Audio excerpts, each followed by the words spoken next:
Ashamaa akkam jirtu jaalatamtoonni fi kabajamtoonni hordoftoonni seenaatu hadda viidiyoo biraa qabadhee isinii deebi'ee jira. Viidiyoon hadda qabadhee isinii deebi'ee ijoolleen baay'een keessan yaada keessan nan gahaa jirtanii rakkoodhuma.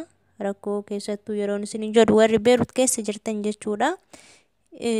Samoonni kana viidiyoo isin hojjannee irraan ture ofii kiyyaafis natti hin tolle galiinsa yaadatiin jira. Galiinsan yaades ammoo waan isaa rakkuma biyya kanaatti wal qabatee narka faffashalaa'ee jira jechuudha. Yaa ta'uyyuu malee isaan haala ittiin yeroo isinitti dheeressan barbaadatanii dhugaan isin jedha.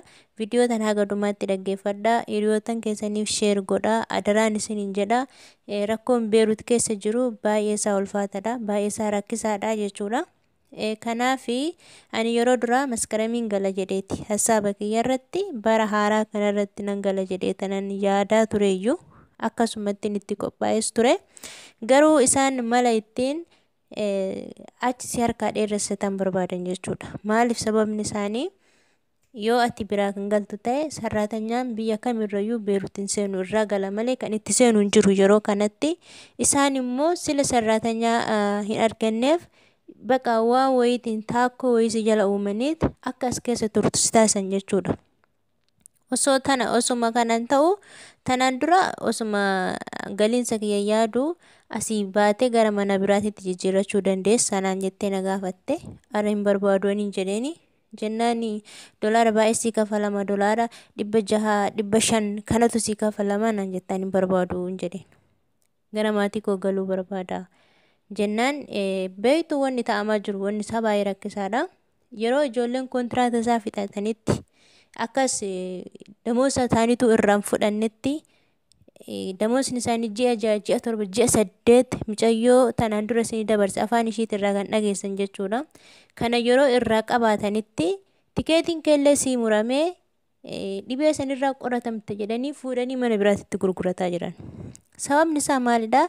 Gatii tikeetii kafaluu dhabuudha. Isuma kafaluu dhabuudha bakka wanni biraa ani beeku wanni jedhamu. Baay'ee ulfaataadha. Isaan fuudhanii nama mana biraa fidatanii mana biraa sanirraa dolaara 500 600 argatu. Achitti ishii in farramsiisanii kontiraata waggaa lamaatti farramsiisanii akkuma taate achitti gaafa fixes baasan akkasii karoorri isaan qabatan. Ijoollee keenyatti irree akkas hojjechaa jiran isa kana jechuudha. Bakka diraamuma kana irratti hojjetaa jiran. Kanaaf wanni nan isin jechuu dhufe hadha warri mana madaamii jirtan tokko baasanii isaantu isin gurgurata.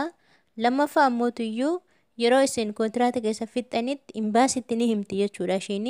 Imbaasitti yeroo himtutti tiyya kontiraata fixee gara maatii galuu gara biyyaa galuu barbaaddi. Bakka anatu gaafata jedheet immoo imbaasinis jechuun wanni sun waan na qunname ana. Waan na qunname isinitti himaa jira. Imbaasiin bilbilees sin gaafata mana biraa hojjechuu barbaadda dolaarri sii dabalama waan akkasii argite. Imbaasiinis maal godhaa isiniin daldaalachuuf. Kana ungowwamina dhugaan isin jedha.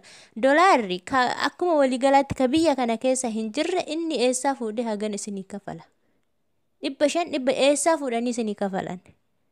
Wanni gaaffii isinitti ta'uu qabu jechuudha. Kanaaf ijoollee mana madaamii jirtani yoo kontiraata keessa fixattani birri irraa qabdan hin gaafatina. Maalidha? Tikeetuma keessanii muradhaati gara maatii keessanii gala. Jira immoo ijoolleen asiis gara Dubaayii deemaa jiran ni jiranii. Ijoollee fedhii akkasii qabaatan mucayyoo wayii jirti. Tanaan durallee lakkoofsa ishii isinii kaa'ee jira. Ijoollee baay'eenis immoo deemaa jiran jechuudha. Akkamitti deemnaa gatii kafaltii nu barbaachisaa wanni jettan mucayyoo akkanatti himtetti waa hundayyuu ofii keenya asii haala mijeessinaa fi isaan sila hin qabneef gatii tikeetii gatii maalii kana sila waan hin qabaanneef asii haala mijeessinaaf wanni jedhamu wayii jira. Dhibee irraa kan ittiin qorataman san bichaa yoo of danda'anidha jechuudha. Achi geessanii Dubaayii geessanii iddoon isinii mijatee ji'a 3 ji'a 4 minamina kana hojjettanii waciisan deebisuu ni dandeessanidha wanni naan jedhamu jechuudha. Ani kana keessa gadi bu'ee hin beeku sobu. Ani karoorri kiyya asiin gara Dubaayii deemsaa miti. Ani gara biyya kootii galuudha jechuudha. Wanni akkasii ijoolleen garuu baay'een keessan kan rakkattanii jirtan haalli sunis jira. Asiin daayirektii gara Dubaayii kan deemtan ni jira jechuudha. Ammas immoo yoo kan barbaadan ta'e mucayyoo sanii wal isin qunnamsiisuu nan danda'a jechuudha. Kun isin gargaarsa.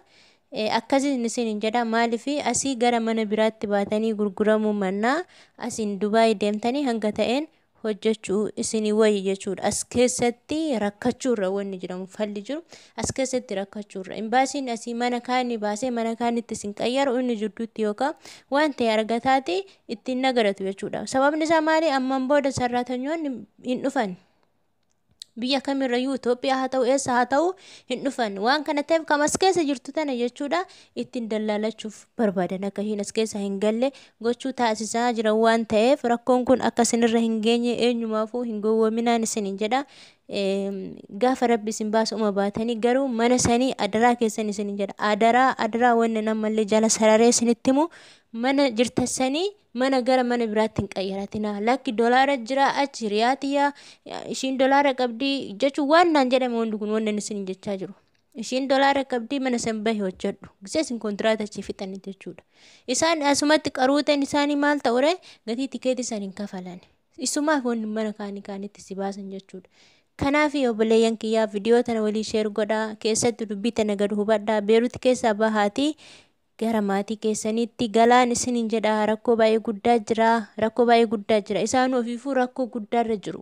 Isaanuu kadhatanii bulaa jiranii dolaara maaltu jiran jiru dhuguma. Dolaara hin jiru birri isaanii sagaltu dolaara takka ta'aati jira 10 deema kana ooluu ta'utti deema. Supermarketii tokko deemanii nyaata afaanitti bulaa jiran harka afaanitti bulaa jiran waan ta'eef gara biyya keessanii galaan isiniin jedha. Keessattuu mana gara mana biraatti hin jijjiirratina. Ijoollee rakkoon isaanii irra caalii ka keessan nan gahaa jiran isa kana waan ta'eef anillee waan narra gaheen walitti qabee viidiyoo tana hadda isiniif qooduuf dhufee jira. Waliif sheer godhaati rakkoo akkanaa kanarraa ofumaa keessanii of baraara. Ani kana godhaan isin jedhu wanni nan isin jedhu mana biraa hin jijjiirratina. Keessattuu akkabaabii kontiraanni keessan dhumuu gahetti jechuudha. Isaan hojii keessaniif isin jaalatanii ifaajee keessanuu isinii kennuu hin jaalatanii hojiidhaaf qofa kan isaan isin jaalatan. Ifaajee hojjettanii birrirraa qabdan illee ittuma dhiisaati tikeetiidhaan akka isinii muramu gootanii gara maatii keessanii akka galtan isiniin jedha jechuudha. Kana wanni viidiyoo tana hojjechuuf na kakaasee viidiyoo biraatti immoo walitti deebinaa asuman jira.